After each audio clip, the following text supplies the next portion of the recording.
Welcome for the program. Om Namo Bhagavate Vasudevaya.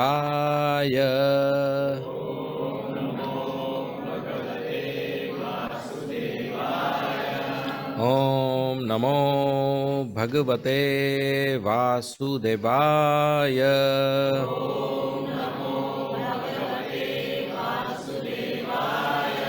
Om Namo Bhagavate Vasudevaya.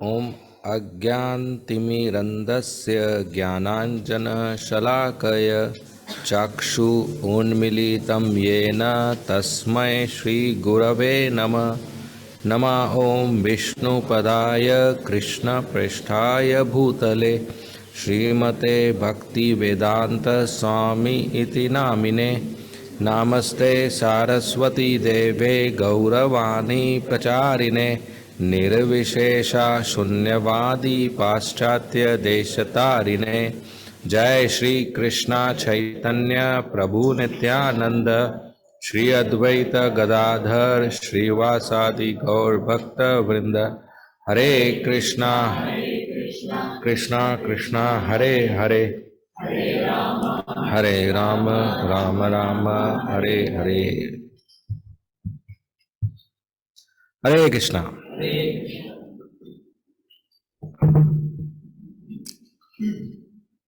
So, Lord Shri Krishna, he again appeared 500 years before as Sri Chaitanya Mahaprabhu, and he came to teach us how to become a devotee of Krishna.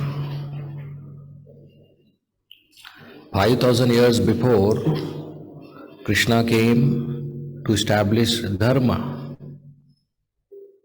and he established Dharma by giving Bhagavad Gita. And one of his main instruction in Bhagavad Gita is Sarva Dharman Parityajya Mam Ekam Sharanam Braja Aham Tvam Sarva Papebhyo Mokshayisyami Ma Sucha. Ki surrender unto me only. But it didn't work out. 36 years later, Kali Yuga started, and not many people surrendered. So Krishna thought, I'll have to go again, and this time demonstrate how to surrender. And he came as his own devotee. Just like a teacher with small kids, if the teacher writes in the classroom, A, copy everybody, write A, nobody is going to write. The teacher has to sit with the child, put her hand on the child's hand with a pen and make a motion of A 10-20 times, then leave the hand and say, now you do. Then the child will learn. Right? So when Krishna said surrender, that didn't work out. Then he has to come and demonstrate, give an example. So preaching happens by example, not by giving class, not by just speaking, but walking your talk. You must have heard this. Example is the best way to preach. Heard this? This is wrong. Example is the only way to preach. Anything else is not preaching, it's cheating. It's not preaching. So Chaitanya Mahaprabhu, as his own devotee, taught by his example how to surrender to Krishna. He took sannyas and stayed in Jagannath Puri for the purpose of preaching. And from Jagannath Puri, he also once went to Sri Vrindavan Dham. When he was going to Vrindavan Dham, he crossed Varanasi, Banaras, or Kashi. So there he had two devotees, Tapan Mishra and Chandrasekhar Acharya. He would stay in the house of Tapan Mishra and take his meals in the house of Chandrasekhar Acharya. And every day on the streets of Varanasi, Chaitanya Mahaprabhu will chant and dance Hare Krishna, Krishna Krishna, Hare Hare, Hare Rama, Rama Rama, Hare Hare. 8, 10, 12 hours he would chant and dance, and hundreds and thousands and lakhs of people, they would join his chanting and dancing, jumping up and down, laughing and crying and falling unconscious and rolling on the ground in ecstasy. So much so that Chaitanya Mahaprabhu became very popular in Varanasi. Even though Varanasi, there's a main temple of Lord Shiva, Vishwanath. And Varanasi at that time was seat of Mayavadi sannyasis, followers of Adi Sankaracharya. And their leader is Prakashanan Saraswati, is a main scholar in Mayavad school. But just by his chanting and dancing, Chaitanya Mahaprabhu became more popular than anybody else.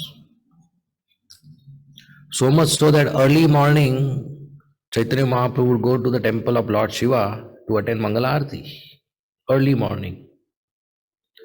And in that temple, hundreds would come early morning to take darshan of Lord Shiva. Thousands of people would come early morning in the temple of Lord Shiva to take darshan of Chaitanya Mahaprabhu. He became more popular than Lord Shiva. So the Mayavadi sannyasis, they started criticizing Chaitanya Mahaprabhu that he is not a proper sannyasi. The actual duty of sannyasi is to discuss Vedanta Sutra and perform tapasya and stay and associate with other sannyasis. But this young sannyasi, he doesn't stay with us. He doesn't discuss Vedanta Sutra. But like an emotional person, he's chanting and dancing on the street and eating with low-class people. So he is not a proper sannyasi. His conduct is improper. So all this criticism was going on around the city. And Chaitanya Mahaprabhu's followers, Chandrasekhar Acharya and Tapan Mishra, heard this. And they were very unhappy. So they came and told Chaitanya Mahaprabhu what the other sannyasis are speaking in public about you. Chaitanya Mahaprabhu just laughed. He didn't take it seriously. He neglected it. He was on his way to Sri Vrindavan Dham, and he was not interested to deal with such things. He was just a visitor. So he continued his journey, and he went to Sri Vrindavan Dham. And in his ecstasy, he visited all the places and prayed to all the deities at that time and all the Leela sthans. He found out Radha Kund, Shyam Kund. That is how when we go to Vrindavan Dham, we should visit the temples, do parikrama, Govardhan parikrama, Vrindavan parikrama, Radha Kund parikrama, take bath in Yamuna, dip in Radha Kund, give charity to the devotees, hear Srimad Bhagavatam and the glories of Sri Vrindavan Dham and Leela Sthan, chant more and more, attend Mangalarti and pray to the deities. So that's how our journey into Vrindavan can be successful. We can get purified, praying to the Lord to give us pure devotional service. Our success in life is not by our hard work. It is by the Ashirvad, it is by the blessings of Krishna and the spiritual master and the elders, parents, and the devotees. By our skill, by our talent, by our wealth, by our intelligence, by our degree, by our hard work, we can't be successful. These are part of the process. These are some of the factors required, but only these are not sufficient. Main thing is dependence on Krishna. When we pray to Krishna, he fulfills all our desires. When we depend on Krishna, he fulfills our desires beyond our imagination. Whatever we have today is given by Krishna. So why will he not give more?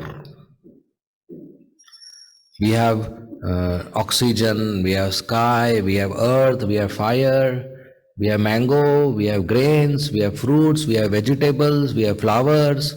Did we ask all this when we were in the womb of the mother? No, as soon as we came out, this was available. So when so many things Krishna can give, why one more he can't give? We depend on him.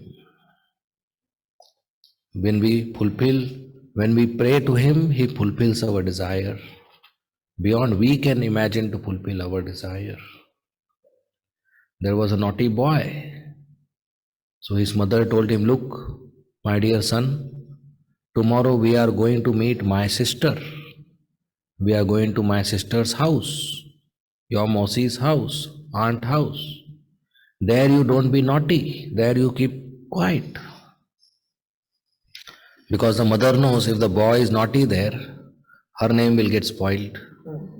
In the sister's WhatsApp group, it will come. So the boy said, okay. And the mother and boy went to Mausi's house, sister's house. And both the sisters are talking. Boy is in the corner on the sofa, sitting quietly. So 1-2 hours passed.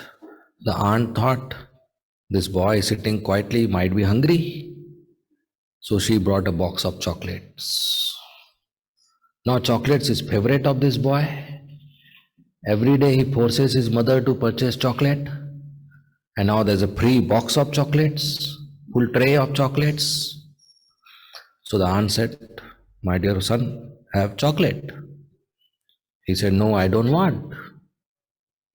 He said, you must be hungry, have chocolate.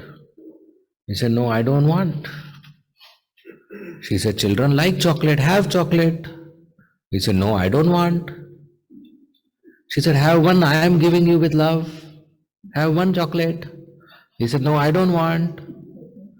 10 times the aunt told, have chocolate, have chocolate, have chocolate. He said, no, no, no. What will aunt do? She left it. What will aunt do? Both the sisters continued their talking, 3-4 hours more. You know, when two sisters meet, their agendas cannot get over. So they continue talking. You know how the agenda gets over? There's only one way. When one sister tells another sister, बाकी बातें phone पे करेंगे. Rest of the talk we will do on phone. So when they concluded the meeting, the aunt felt bad that this boy sat for 3-4 hours quietly and he didn't eat anything. So while going, she took a handful of chocolate with her hand, put it in the pocket of the boy, said, go eat on the way. On the way, mother and boy are walking. This boy removes one chocolate from the pocket, unwraps, put it in the mouth. Before chewing, the second one is out in the mouth. Third one, fourth one, very quickly, fast, he puts chocolate in his mouth. The mother is surprised. She said, you naughty boy, what kind of behavior is this? My sister told you 20 times, have chocolate, have chocolate, have chocolate. You said, no, no, no. Now you are eating fast. What kind of behavior is this? The boy smiled. He said, Mummy, mother, my hand is small.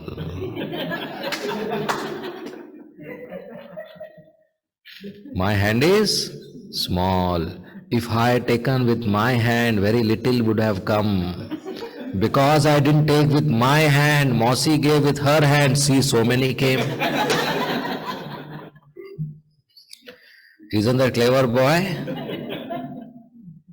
Same way, this world is a box of chocolates, and we all want some. If we use our hands to grab, very little will come. But if we fold our hands to Krishna, He will extend His hand and pick up and put it in our pocket. Lots will come. So these hands are not meant to hard work for grabbing objects. These hands are meant to fold them and pray to Krishna. He will put it in our pocket. He has already put. He has already put. That's why we are alive here. We didn't come out with a list when we came out of the womb of the mother. If we were given a blank pen and paper, what do you want after you come outside the womb? Do you think we would have got so many varieties on our list? No. Krishna is perfect. The child in the womb is perfectly taken care. When the child is inside the womb, not a single item is required. Everything taken care. But as soon as the child comes out of the womb, oh God, baby soap, baby powder, baby shampoo, I don't know, so big list. And after purchasing the whole list, you come back home, you remember half is remaining. Inside, nothing required, all taken care. What kind of arrangement Krishna has done? So we depend on Krishna. And this is not just a joke. In Bhagavatam, there is example of Kardam Muni. You heard of Kardam Muni? Whom did he marry? Mother Devahuti. And he got a child, Kapil Muni, who is incarnation of Krishna. So Kardam Muni is a brahmachari, staying in the forest, having no house, no food, no utensils, no clothes, staying under a tree, not even a mobile. And he is performing tapasya and meditation in bhakti. So much so that Vishnu comes being pleased with him. On Garuda he comes. And when Vishnu sees Kardamuni, who has become so skinny because of tapasya, not eating and drinking, his bones are visible. Vishnu has tears in his eyes, and that tear become Bindu Sarovar, which is even there today in Gujarat, Siddhapur, near Mehsana. So Kardamuni offers obeisances and prayers, and at the end he says, "My dear Lord, I have a desire to marry, so I am wanting a suitable wife." Vishnu said, "I already know your desire." 2 days later, the emperor of this planet, Manu Maharaj, will come on a golden chariot with his daughter Devahuti, princess. She is suitable for you, you marry her. And 2 days later, Manu Maharaj came on a golden chariot and did Kanyadan, offered the girl as a gift to Kardamuni, who accepted it. Which father will marry his daughter to a boy who has no house, no degree, no bank balance, no source of income, no clothes, no food, no utensils, naked staying under a tree? Any father? No. Manu Maharaj, the emperor of the planet, will he do that? But he did that because he was inspired by Vishnu. And Devahuti is not an ordinary girl. She is a princess, very beautiful, with all good qualities. Once when Devahuti is 11 years of age, she was playing on the terrace of her palace, skyscraper palace, with her friends, other girls, and they were playing with a ball. And a private plane was passing in the sky. It was a Gandharva's plane. Gandharvas are those personalities who stay in Gandharva Loka and who every day sing in the assembly of Indra and see the beautiful dancing of Apsaras. And Apsaras are very beautiful girls. And when they dance, they are more attractive. So he sees beautiful apsaras dancing every day. And that Gandharva, he sees Devahuti playing with a ball with her girls, with her friends. Devahuti is so beautiful, so beautiful, so beautiful, he faints on the floor of his plane. One who sees apsaras dancing every day in the assembly of Indra, if he faints seeing Devahuti, how much beautiful she must be? And such a princess, Kardamuni got to marry. How? Because he prayed to Krishna. If Kardamuni has uploaded his biodata on a matrimonial website, do you think he would have got Devahuti? Would Devahuti open a laptop and go to his father, my dear father, this profile is so nice, income zero, house zero, clothes no, food no, I will marry this boy. Would that discussion occur in the family? But he folded his hands and prayed to Krishna, I want a suitable wife, and his desire got fulfilled beyond his imagination. So when we work hard to fulfill our desire, actually you are a loser, because it is so small thing we are getting. We serve a simple boss of the material world, he gives few $1,000s, we think, wow. Are the master of the universe, if you serve him, what will he give then? If this boss can give few $1,000s, will he not give more? If the driver of a simple boss and a driver of prime minister, will they have same salary or a different salary? If the same job we are doing, we do for somebody else who is much far richer, will he not give more? What about the master of the universe? You give more. So our hands are there to depend on Krishna. Our hands are there to pray to Krishna. Our hands are there to do hard work for Krishna. Otherwise, somebody is using our skill and talent, giving us $1 and earning $10 from our hard work. So we are not telling you to on the spot leave job, but we should remember that even job is by mercy of Krishna. Everything belongs to Krishna. So we should serve Krishna with whatever we have, because he gives us. The salary is given by Krishna, not by our boss. The food is given by Krishna, the grain is given by Krishna, and we are performing our duty.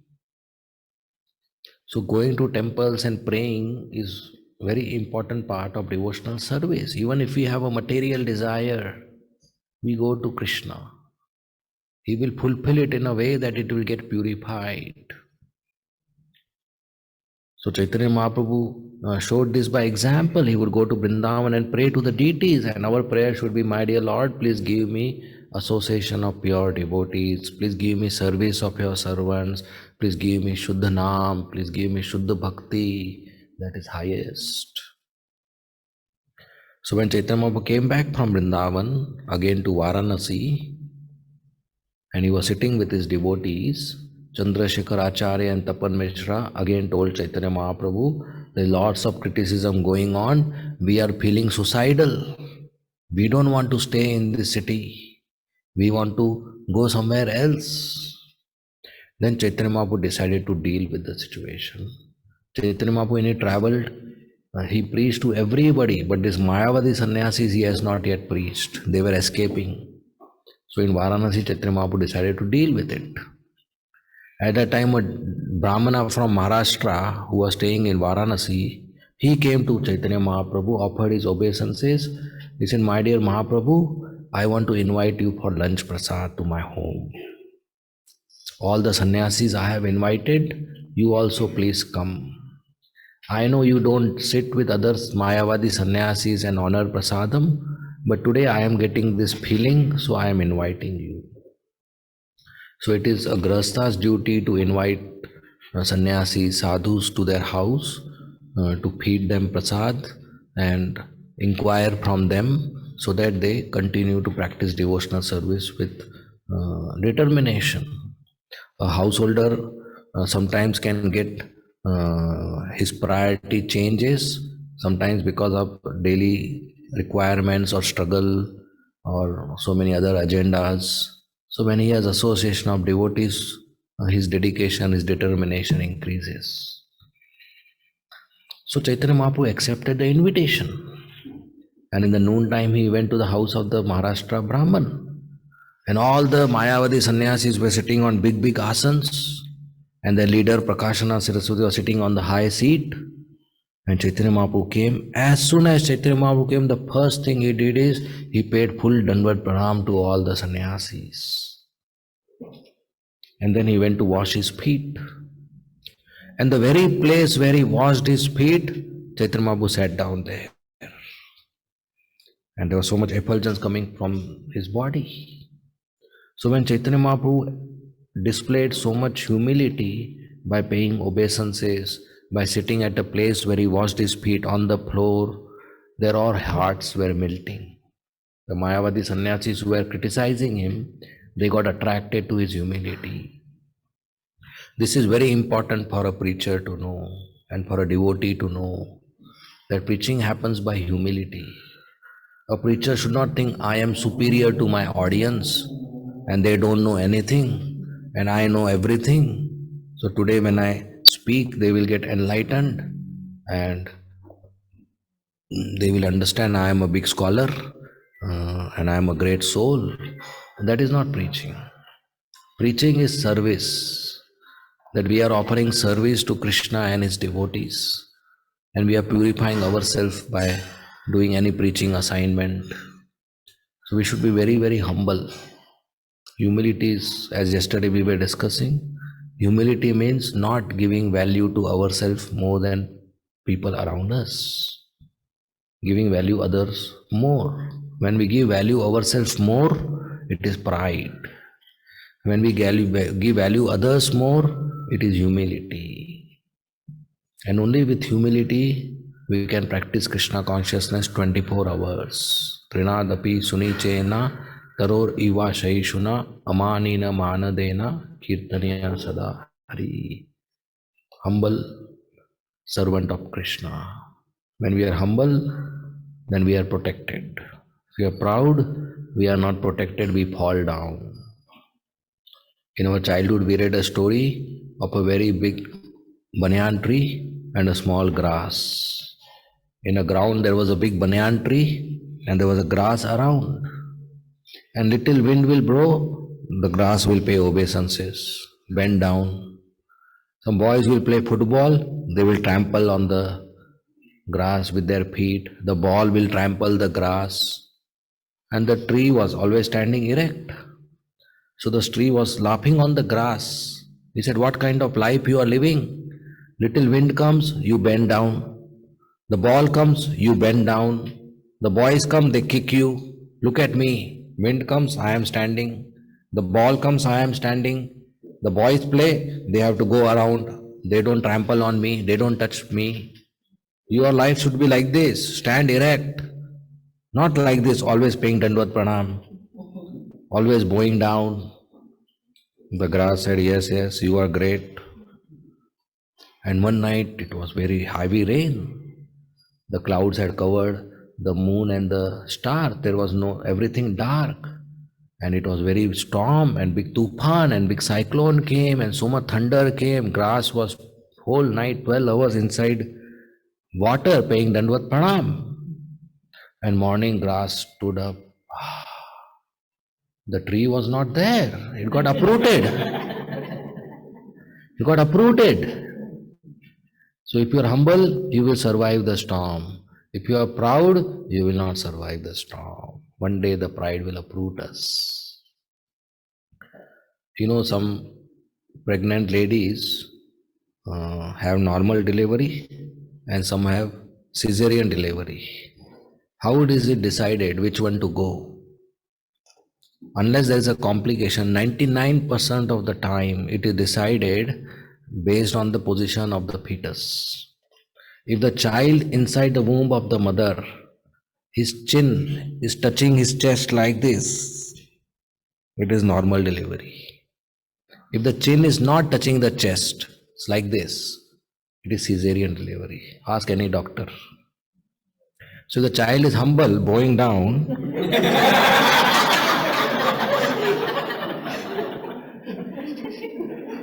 Everything is smooth. If his chin is not touching and he is proud, things are not smooth. And this is not just inside the womb, this is outside the womb also. You can check with your doctor. So Chaitanya Mahaprabhu is naturally so humble. So Prakashana Saraswati got attracted. And he got up from his Vyasasan.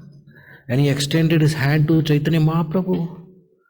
He said, Maharaj, what is pain in your heart? Why are you sitting at a dirty place? What is bothering you? Chaitanya Mahaprabhu said, you are such a high-class sannyasi. I am such a low-class sannyasi. How can I sit with you? I am sitting here. He said, no, come sit with me. He took the hand of Chaitanya Mahaprabhu, made him sit beside him. He offered service to Chaitanya Mahaprabhu. That is start of his bhakti. Bhakti starts by giving to Krishna. Krishna says in Bhagavad Gita, Patram, Pushpam, Phalam, Toyam. Give me fruit, give me flower, give me leaf, or give me water, give me with love, I will accept it. Such a simple boy. He's not saying pizza, gulab jamun, or something like that. Halwa, puri, no. He's saying, just give me a fruit. Okay, if you are poor, cannot manage a fruit, give me flower, just pluck and give. Okay, flower also not possible because you can't steal in others' house. Leaves, so many leaves are there, just give leaf. Okay, leaf also not possible. What about water? Rain is coming, just catch water and give. And nobody can say, I don't have water, otherwise how is alive? Without water, one cannot be alive. Just give me with love, I will accept. So bhakti starts by giving. Giving means love. Bhakti means love, loving devotional service. Krishna loves us, that's why he has given us the whole world. Now it is our job to love him, our duty to love him. And love means service. Love means seva.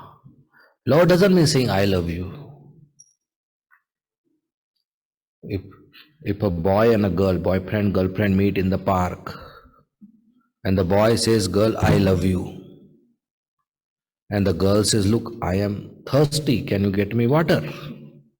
And the boy says, look, I told you I love you, that's all, nothing else. Is that love? No, love means service. So we love Krishna means what? We serve Krishna, we give Krishna. And when we give, we get purified. When we give, the whole world gets purified.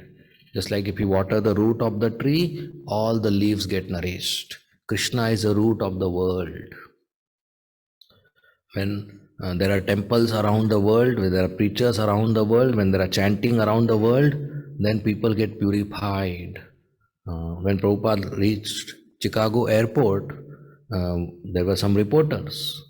So one of the reporters said, Swamiji, Chicago has highest crime rate in the society, even today. So do you think you can suggest us something to reduce the crime? Prabhupada said, yes, we can make the crime zero. That came in the newspaper, and the police commissioner read the article and he got interested. So he sent his PR person to Prabhupada. He said, you claimed at the airport you can make Chicago city crime free. We want to know how it is possible. So Prabhupada said, you give us blanket permission and resources to do Harinam every day for 8 hours in every street of Chicago, the crime will go down. And this is really true. When the first Rath Yatra happened in San Francisco, lots of people gathered. at Golden Gate Park in the procession, and lots of police also came. And next day, an article came in the newspaper. They said this is first procession in the history of America where there was no violence, no stone throwing, and not a single glass of the cars and windows was broken. First such procession in the history of America. The police had nothing to do. They also danced and ate prasadam. So that's peaceful procession. We have prisons in our city? Yes, and because of they are criminals, so they are put in the prison, or they have drugs or bad habits, they are put in the prison, and they eat 3 times in the prison, right? Do you know who feeds them? Who gives them food? Government. And who pays for it? Huh? You all. Your tax money is used to feed them. So a good person has to earn so that a bad person eats.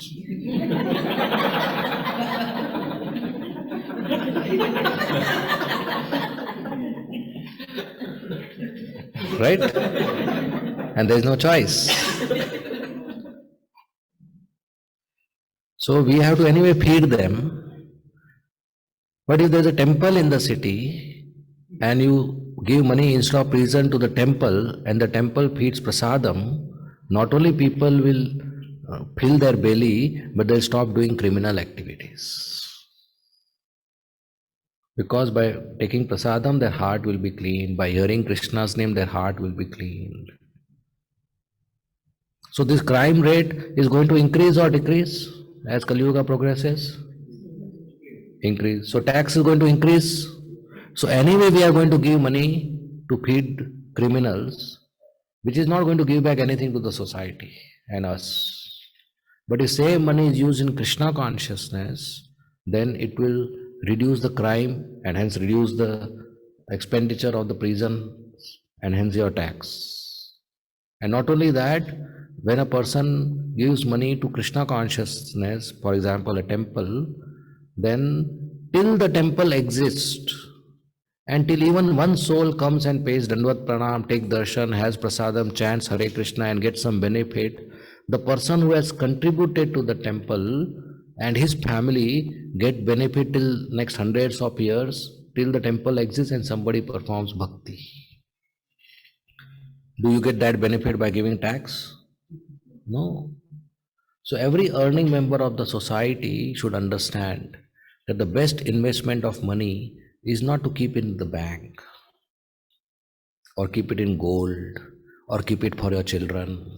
No, the best investment of money, even for your children, is to have a temple in the city. When there's a temple in the city, every community gets benefit, every family in the community gets benefit, including our children. Otherwise, today's society, children are going to universities and we are not sure, we are not certain how they will fare up in their character. But if there is devotee association, we all get benefit. So I am very happy to know, yesterday I heard that we are going to bid to purchase a church. This is very nice opportunity. This should not go away. We all should contribute to that massively, so that we have a nice center where we can perform devotional service every day and all of us can gather and more people can get benefit. And as I told you, whoever contributes to such an endeavor, his family, he and his family, she and his family, for next hundreds of years, till some devotional service is happening in that location, the person keeps on getting benefit. Even the ancestors keep on getting benefit. That kind of benefit is not available. Of course, all devotional service is equal, but by sponsoring prasadam or sponsoring flowers or something like that, that is there. But making a temple, there's very high benefit. Very high benefit. And this opportunity never comes every day. Especially when you're in the city like Wellington, you're not going to get everyday opportunity. There's only once a lifetime opportunity. And it's a once a lifetime investment for the society to have a temple where deities will come, where devotees will come and where every day arti will happen, every day devotional service will happen. No longer the lordships will have to come in a rented place. We have our own place, and Lord should be in the rented place. What kind of master-servant relationship is that? Is that interesting to hear? Is that good to hear? No. So I am very happy to know this, and everybody should contribute, and that will make our endeavors pleasing to Srila Prabhupada, who wanted more and more, centers so that more and more people become devotees. That is the mission of Srila Prabhupada. In America, Prabhupada purchased so many churches and converted them into temples. And the very people who were supposed to go to the churches and were not going, as soon as they became ISKCON, the same boys and girls started coming to ISKCON. And the priests were surprised that we just sold to you. Before we sold to you, these boys and girls will not step in. Now they are coming. How come they are coming? So Krishna consciousness is very attractive. Krishna consciousness is very powerful. It is there to purify the whole society, reduce the crime rate of the society. And let me tell you, if you are father and mother of a girl, if you have a girl child, what is the most important responsibility? To make sure she gets a good boy as a husband for her whole life. From where will a good boy come? A good boy, because there are many bad boys around. A good boy will come only if that boy has devotional atmosphere and association of good brahmacharis in his life. And from where will good brahmacharis come? From a good temple. Brahmacharis don't stay at houses, they stay at temple, like I stay at temple. So if there are no temples, will there be good brahmacharis in the city? If there are no good brahmacharis, who will give association to our boys? Because teens don't associate with elders in a program. Right? So young boys require some brahmachari association. So when our boys have good brahmachari association, they will be good boys. And when there are good boys in the community, then your girl will get a good husband. So every father who has a girl should invest in brahmachari ashram. Right? Huh? And if you are a father and mother of a boy child, if you have a boy, why will any good girl select your boy if he is not a good boy? Right?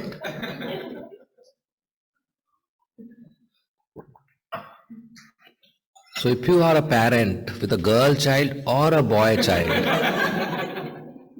what should you do?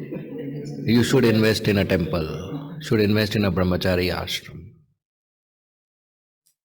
And if you are thinking, I don't have a child, then what you are doing with so much money?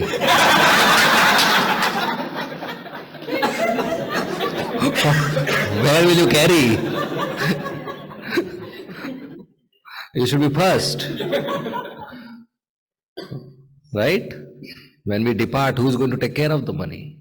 And what will, if you depart and your money is in the bank, whoever uses that money, if he uses sinfully, wherever you are, you will get the karma. Very rare it is for a person to die in a battlefield for a Kshatriya and go back to Swargaloka. More rare it is for a person before death to give everything to Krishna. After that, anyway, everything is gone. But there is no return, ROI, no return of that. But before that, if we give to Krishna, there's a very big returns. You can go back home, back to Godhead just by that activity of giving everything to Krishna, like Bali Maharaj. He gave everything to Vaman Dev as Brahmana, and he got Mahajan. He's a Mahajan, he's a pure devotee. So, contributing Lakshmi is main purpose of Lakshmi existing. Ravana separated Sita and Ram, and that is offense. Hanuman united them, and that is bhakti. It is Ravana's job to separate Lakshmi and Narayan. If Ravana had kidnapped Sita Ram together and put them in Ashoka Van, everything would have been fine. But he separated, and that is offense. Hanuman united, and he celebrated and worshipped. So we are follower of whom? Hanuman or Ravan? I didn't hear. So what we do is unite. We don't separate Lakshmi Narayan. Don't be follower of Ravan. But sometimes it is visible. Lakshmi is in the bank and Narayan is somewhere else in the altar. We should unite them. Right? So we serve Krishna. We get benefit. So even little service done. If you are getting any feeling of giving, if not, give $1. Any feeling you are getting by hearing, if you already given, add $1 to your pledge. Can add more also. Few more zeros you can add, no problem. But at least if you are pledged something or given something, add $1 to it. Or if you are inspired, remove your gold and keep it now. You are welcome.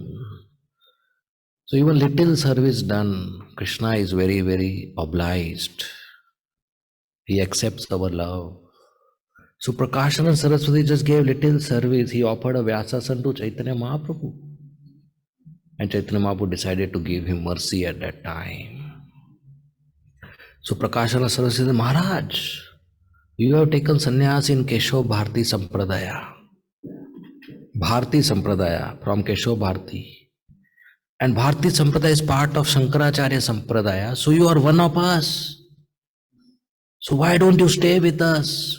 Why don't you study Vedanta Sutra with us? Why don't you do tapasya with us? Why you chant and dance on the street like an emotional person? That is not job of a sannyasi. And you are eating food with low class people. That a sannyasi should not do. So why don't you study Vedanta Sutra with us? Chaitanya Mahaprabhu very humbly said, sweetly, my Guru Maharaj Ishwar Puri, Pad, he told me, you are a fool, Murkha. You don't understand Vedanta Sutra, so don't study. Just chant Hare Krishna Maha Mantra. Hare Krishna, Krishna Krishna, Hare Hare, Hare Rama, Rama Rama, Hare. So, obeying my Guru Maharaj, I started chanting Hare Krishna Maha Mantra. And I don't know what happened. Sometimes tears would come from my eyes. Sometimes hair will stand on end. Sometimes voice will choke up and my body will perspire.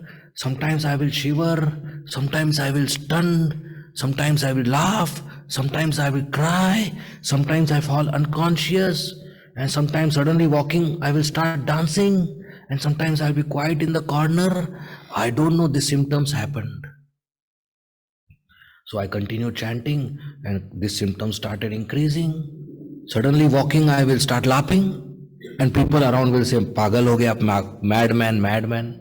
Suddenly I will cry. And my friends will say, you are mad.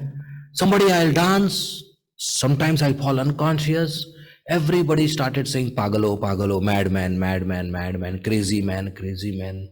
So I got afraid that by chanting the mantra, my spiritual knowledge is going down. So I rushed to my spiritual master. He said, Guru Maharaj, what kind of mantra you have given? Sometimes I'm laughing, sometimes I'm crying, sometimes I'm dancing. Everybody saying I am mad. What kind of mantra you have given? Ishwar Puri smiled. He said, good boy, the mantra is successful. The purpose of the mantra is to develop Krishna Prem, madness in Krishna Prem. You have got Krishna Prem, that's why you are mad, no problem. Just continue this and now you go and preach this mantra. The mantra has become perfect. So Krishna Prem is like this and nothing wrong about it. Suddenly you walk and you get $10 million gift What will you do? Will you not laugh? Will you not cry? Will you not jump? Will you not dance? Will you care for somebody else telling you mad? I said, whatever he says, I'll enjoy, right? Right? So is Krishna Prem $10 million or more? 100 million? I cannot count. Krishna Prem is something rare. Goloka Prema Dhana, Harinam Sankirtan. Krishna Prem is something which cannot be counted, which cannot be compared to material wealth. The whole wealth of Vaikuntha cannot purchase a drop of Krishna Prem. The whole well of Vaikuntha. So somebody gets that Krishna Prem, he is in ecstasy. So my Guru Maharaj told me to go and preach, and he taught me one more shloka. Chaitanya Mahaprabhu said, should I tell that shloka? All the sannyasis hearing the ecstasy of Chaitanya Mahaprabhu and humility, their heart have already melted, and hearing his sweet speech, they wanted to hear more. They said, yes, yes, Maharaj, tell me. And he told the most famous shloka, Hare Nam, Hare Nam, Hare Nameva Kevalam, Kalo Nasteva, Nasteva, Nasteva Gatiranyatha. Kalau in Kalyug, for Gati, liberation, Kevalam, only one way, which is holy name of Hari. Hare Nam, Hare Nam, Hare Nam. Holy name of Hari, holy name of Hari, holy name of Hari. Nasteva, Nasteva, Nasteva Gatiranyatha. There is no other way. There is no other way. There is no other way. Little drama is okay, right? Why 3 times? To emphasize that there is no other way. There's only one way to chant Hare Krishna Maha Mantra. So why to search for other way when it doesn't exist? So we accept this chanting Hare Krishna Maha Mantra. And Prakashanand Saraswati's heart more melted. He said, Maharaj, we are very happy because you have a rare success in chanting the holy name of Krishna. You develop ecstasy. We are very happy. But why not study Vedanta Sutra? Then there's a long conversation in which Chaitanya Mahaprabhu told them that Vedanta Sutra is very simple. But Shankaracharya has made it complicated. And the main purpose of Vedanta Sutra is 3 things. Sambandha, Abhideya, Prayojan. You heard of these 3 words? Sambandha, Abhideya, Prayojan. Sambandha means my relationship with Krishna. Abhideya means do's and don'ts of Bhakti. Prayojan means the ultimate goal of Abhideya, which is Krishna Prem. Then Chaitanya Mahaprabhu said, all the knowledge of Vedanta Sutra and scriptures divided into these 3. And he told a story of an astrologer who went to a poor man's house who was starving and sad. He said, why are you sad and why you are not eating? Actually, you are very wealthy. Your father left lots of wealth for you. But he died in a different village and he couldn't communicate to you. So you are suffering now. So as soon as the astrologer told the man about his father left wealth for him, his sambandha, his relationship with wealth is established. He has information that I am wealthy. But after that information, he is still starving because he has no access to the wealth. Then the astrologer told second part, that the wealth is in the courtyard of your house. You just have to dig. Don't dig in south. Insects and wasps will come and bite you. Don't dig in west. A ghost will come out and disturb you. Don't dig in north. A black snake will come and eat you. Dig in east, you will get wealth. So do's and don'ts of digging. So Sambandha means I am soul, part and parcel of Krishna, who is Supreme Personality of Godhead. And what is my relationship with Krishna? He is my master, I am servant. Loving relationship. This is Sambandha. Then Abhideya means do's and don'ts of Bhakti. What to do, what not to do. So getting up early morning, taking shower, applying tilak, wearing washed clothes, attending Mangala Aarti, Shingar Narsingh Aarti, Tulsi Aarti, chanting 16 rounds, Shingar Aarti, Guru Puja, class, paying obeisances, honoring prasadam. And don'ts are no meat eating, no intoxication, no gambling, no illicit sex, Ekadashi, no grains, and fasting on Janmashtami and other festivals. Having honest income, using our part of income in service of Gomata, sadhus, deities, preaching, abhidaya, do's and don'ts. Then when you dig in the east, wealth will come. You can eat and you can enjoy. So if you do abhidaya, do's and don'ts, you will get prayojan, the actual goal of life, which is Krishna Prem. So Srila Bhakti Siddhanta Swami Thakur further explains that digging in south means karma kanda.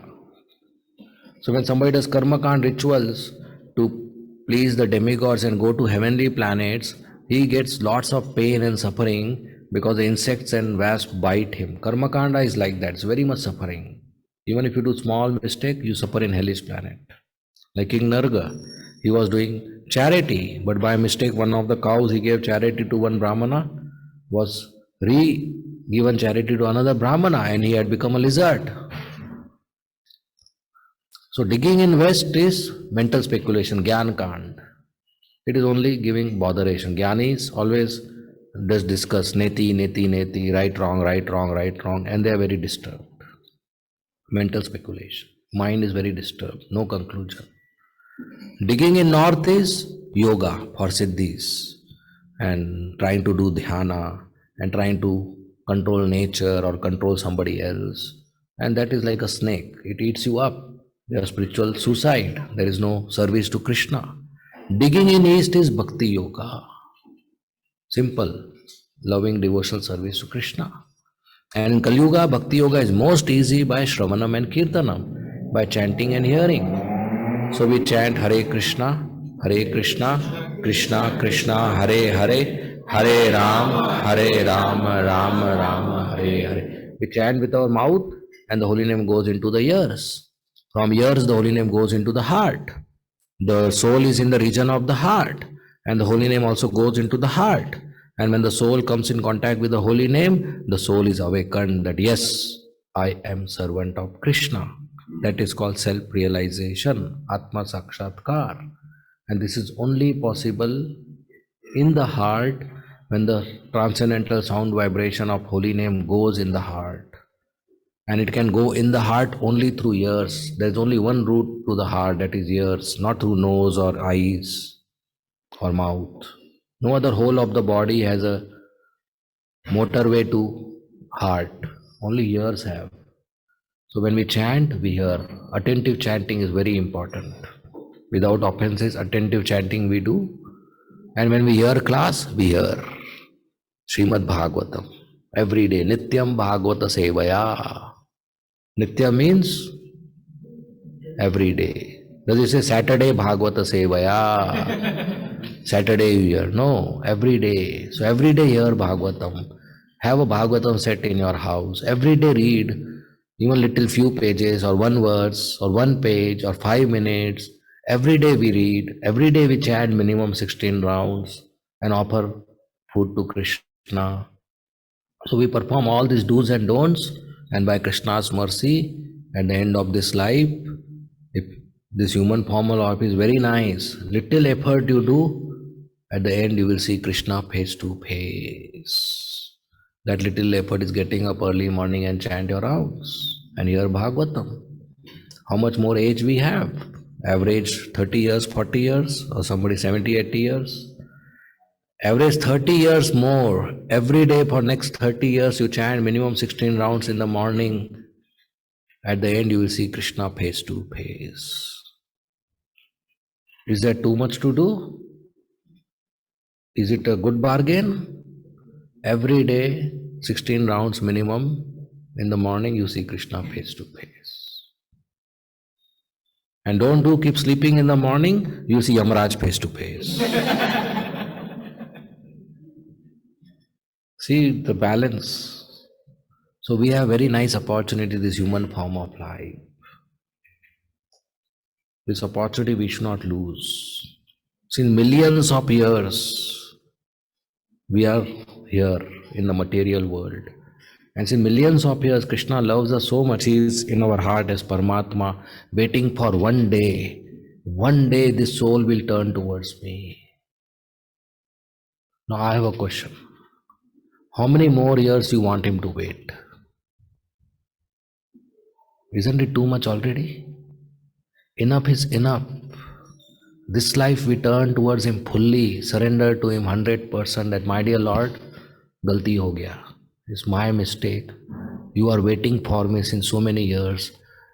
Now I am yours. I am yours. And he will accept us.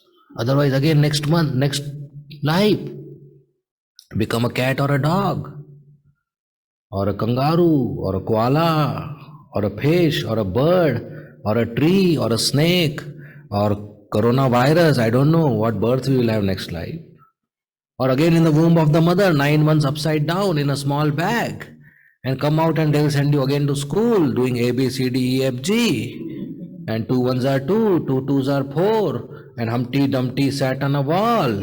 And how many times he will sit there, I don't know. And Baba Black Sheep, whole this nonsense will continue 25 years.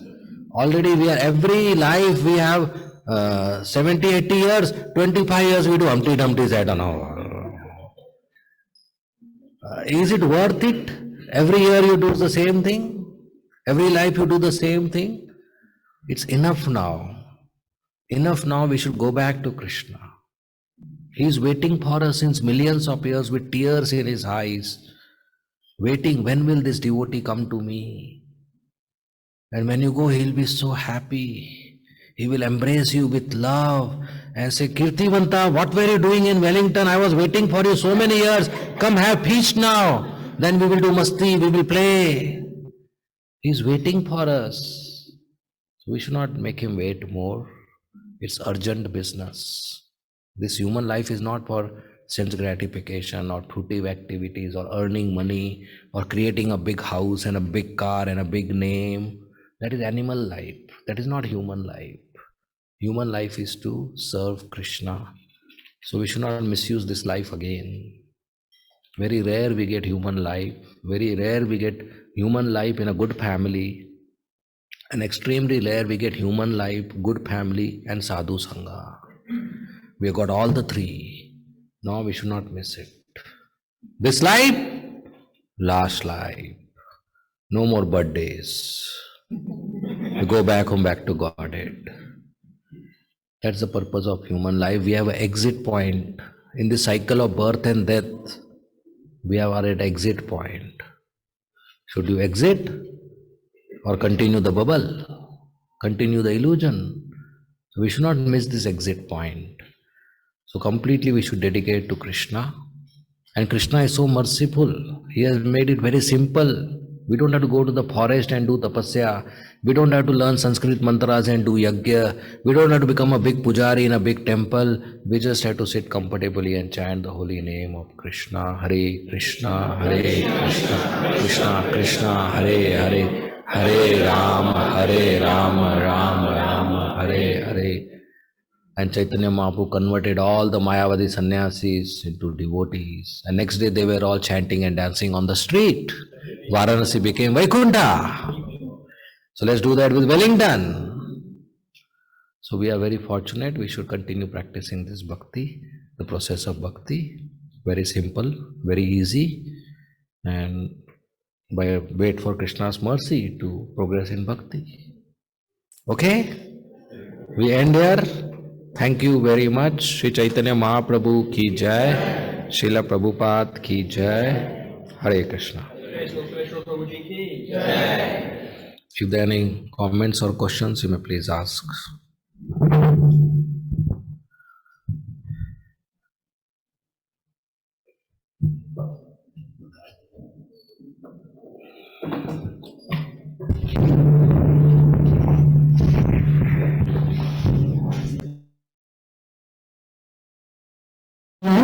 Very, very nice lecture, and many things was you presented in a very fun way, so it was very easy to understand and grasp it. I got two questions, Prabhuji. First question is, like you said, bhakti is very easy and simple to follow.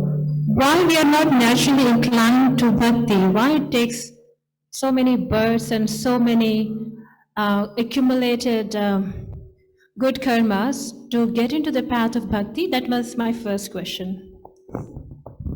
Well, bhakti doesn't develop because of good karma. Good karmas or accumulated good karmas over many lives has nothing to do with bhakti. Bhakti develops by blessing of a bhakta, by blessing of a sadhu. So it is difficult for us because we are not used to. Once we are used to, it's very simple. Just like bhakti is love, and mother loves children as soon as the child is born. Mother doesn't have to go through a diploma course of how to love a child. She knows how to love a child. So love is very natural for all of us. We know how to love. People love their mobile so much, right? So love is very natural. Just that we are not loving Krishna. We are loving, we are scattered our love to other people and dogs and things. Earlier they used to love people, now they love things. So we have to just remove this focus and love Krishna, serve Krishna. And to develop that love, we have the process given by Srila Prabhupada. It's very simple and natural. We just follow it, it will happen. So bhakti is very simple. Going to hell is very difficult. You have to do rape, murder, stealing, violence. Bhakti is chanting, dancing, feasting. Golok Vrindavan, so easy. So loving Krishna is very easy. Everything else is difficult in the world. Getting a job is difficult. Going for college is difficult. Managing a family life is difficult. Bhakti is very simple. Just you sit and attend class. And there's prasad after that. There's prasad before that, and you chant your rounds and dance in Mangalarti. Pay obeisances. It's very simple. Just participate, right?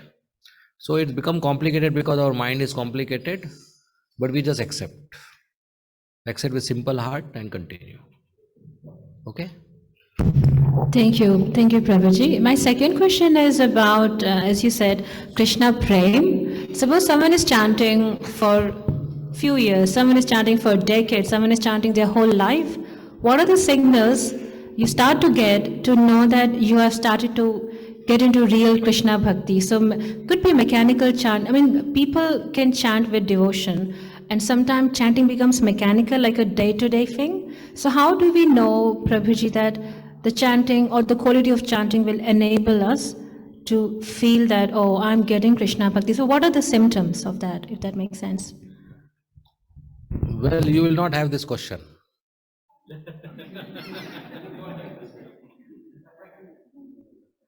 It is like this: I am hungry, and somebody says, eat a meal. I said, how will I know my hunger is gone? I said, just eat. Eat. I'll say, oh, bus ho gaya, I am enough now. So when we develop Krishna Prem, we will have that feeling.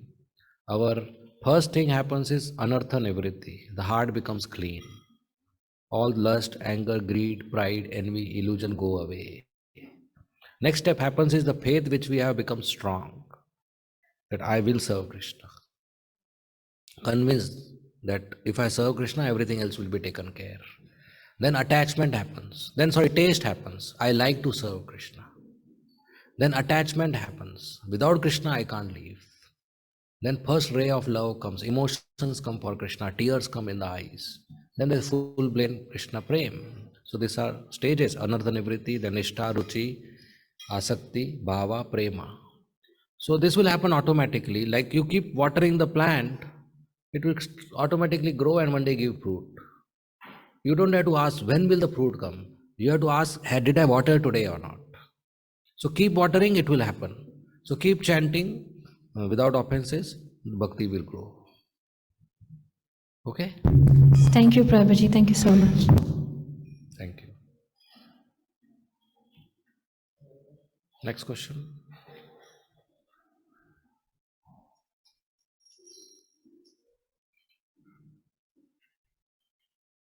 Okay? We have time if any questions are there.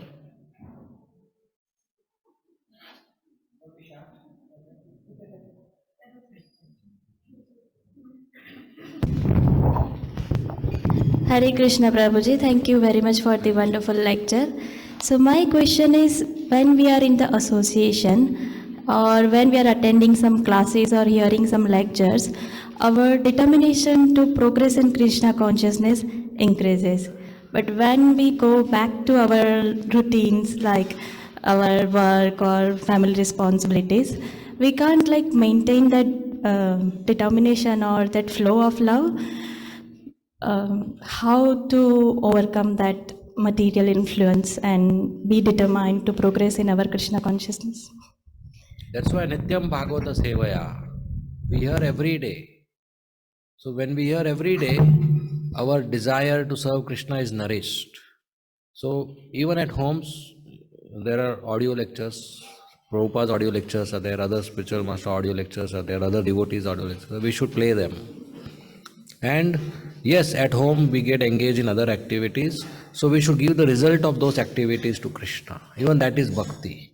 So at home you are engaged in cooking, give the first thali, first meal to Krishna.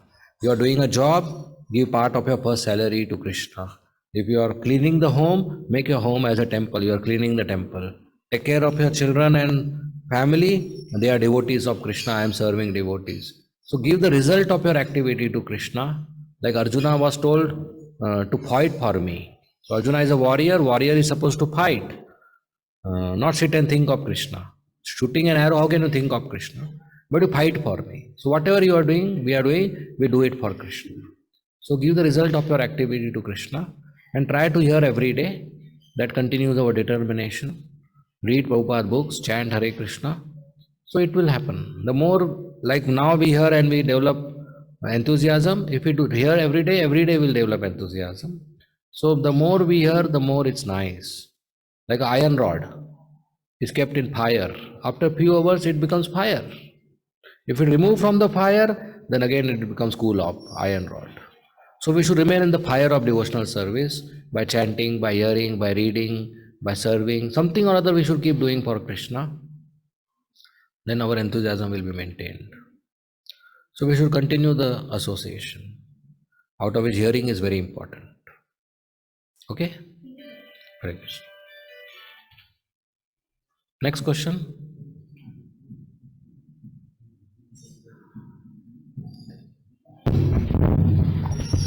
Hare Krishna Prabhuji. Hare Krishna. My question is that how do we see Krishna in every human being or every living entity? Like we always say that Krishna is present as a super soul in everyone's heart, but how do we practically see it? Like, because I'm not at that pure stage yet. So, well, it is called Pandita Samadarshina and Vasudevam Sarvamiti Samatma Sudullabha. It takes a very rare, great soul to come to that point where you can see Krishna everywhere. So that happens when we every day read, hear, and chant Hare Krishna. The more we get absorbed in Krishna, the more our consciousness becomes broad. The more our consciousness becomes broad, we understand Vasudevam Sarvamiti. Krishna is everywhere. Krishna is all pervading. Krishna is cause of all causes, and I should just serve him. So when you meet with people, do you see red shirt, blue shirt, or you see human? I'm asking you. When you meet with people, do you see the color of cloth or you see a human? You don't see red shirt, blue shirt, yellow shirt, right? Do you see color of the skin or do you see human? But we are used to seeing black and white also, right? So from color of clothes you have gone to color of skin. Now you have to go more further. From color of skin to the form, human, animal. Then you go more further. Soul. Not human, animal. Not red, blue. Not black, white. So it takes step forward. So this step forward happens by hearing. So we keep hearing every day and chanting. That broadens our intelligence. That broadens our vision. So we see not with our eyes. We see with our ears. So what you see with our eyes, we neglect. What we have heard, that becomes prominent. That this is not red shirt, this is human. This is not black skin, this is human. This is not human, this is soul. You see? So it happens when we hear. For example, suppose you go to a child and keep a $50 note and a very big A4 size golden paper and tell to select one. Which one child will select? Because eyes show this is attractive. Which one you will select? $50, because with eyes golden paper is attractive to you as well, but your ears have told you that $50 can purchase 10 golden papers. That is not eyes, that is knowledge which have obtained from years or experience, right? So now we are seeing with eyes. We have to stop seeing with eyes. We have to start seeing with knowledge, jnana chakshu or shastra chakshu. And when you see with knowledge, you don't see human, animal, elephant, dog, brahmana, shudra, chandala. You see soul, soul, soul. You see Krishna everywhere. That's a high platform, but it's possible when we continuously hear. Clear? All the best.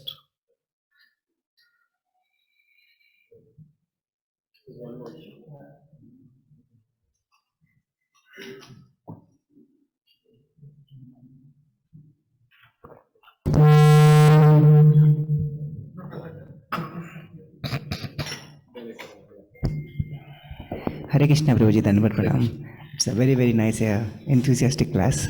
Thank you. Prabhuji. Prabhuji, the point is, in the association we'll learn everything. And in the association we grow. And in the association we get enthusiasm. And it's very rare to get Vaishnava association as well. And what makes us not to, sometimes we take it as granted, and sometimes because and what we have to think in our mind, and the point which you said is very nice. We can see in everyone Krishna and everything, but that is what the person, that person may be a preacher, is not attached to any center. So he is traveling a lot of places. He can develop that high level because he is not attached to any particular project or particular thing or to grow some people or anything. He'll be going on preaching. So, but a person who wants to develop a center or develop association, he has to look into the people, has to tell something to the people, and then have to negotiate with people as well. But they're all Vaishnavas.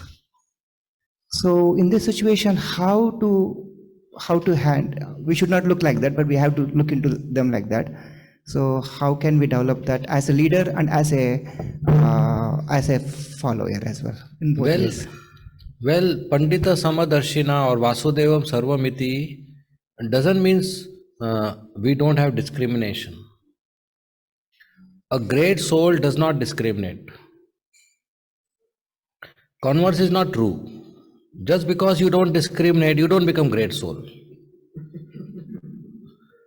Right? When we become great, we don't discriminate. I am not great, but great do not discriminate. So let me not discriminate so people think I am great. That is not true. By not discriminating, we don't become great. We become fool. Right?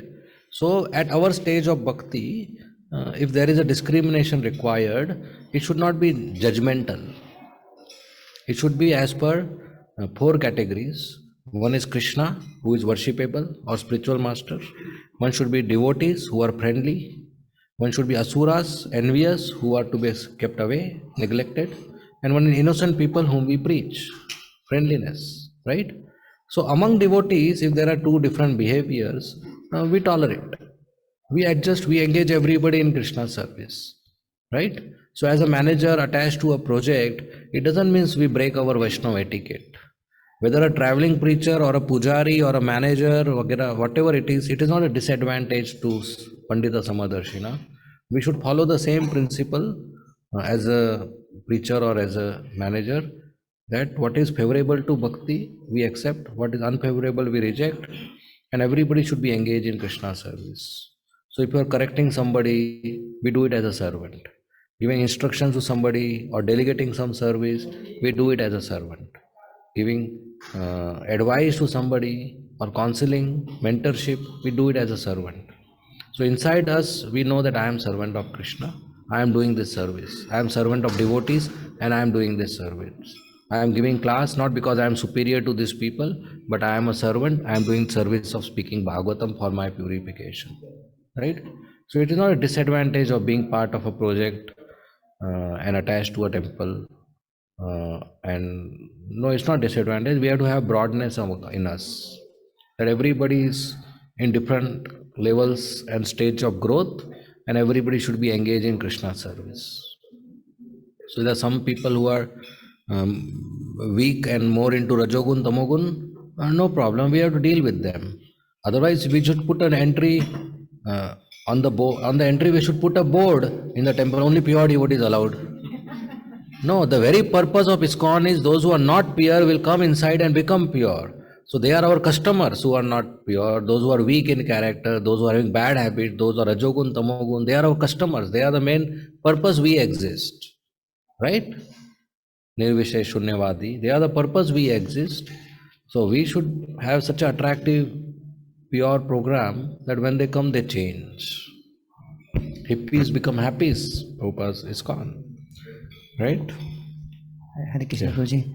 And is there any time when we can say someone not to come, or someone, any situation we can say to anyone, we can make in association within the devotees, can we discriminate at any time? These persons are not allowed, this persons are allowed. Only if the anything like that. person's coming is very unfavorable to the community. The person is violent, or the person is abusive, or the person's presence is making other devotees not continue their bhakti. So this is not from Krishna's side. This is institutional side. That as an institution, we have limited capability to protect others. So to protect the community, if one person is violent, we have to say no to a person. This is not Krishna's side. Krishna cannot say anybody no. Krishna cannot say anybody get out, because there is no out. Whole universe is his. Right?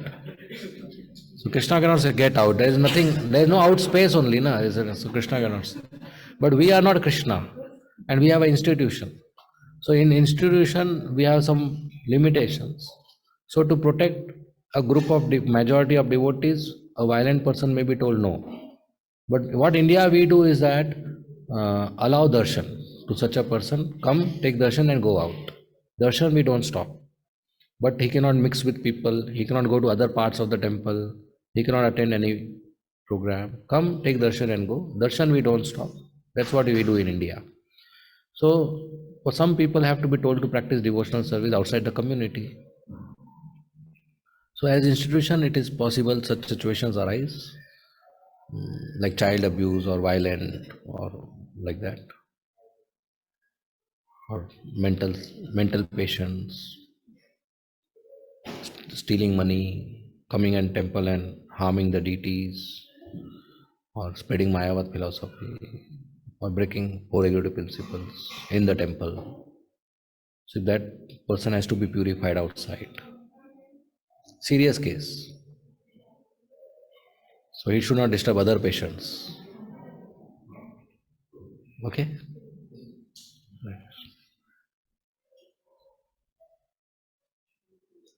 So we see cow and lion in one eye. But believe me, lion doesn't see you in one eye. So he is not Pandita Samadarshina. So you have to know that. Okay? Lion sees you as breakfast. And if you preach to lion, he is going to say Mahaprasade Govinde first.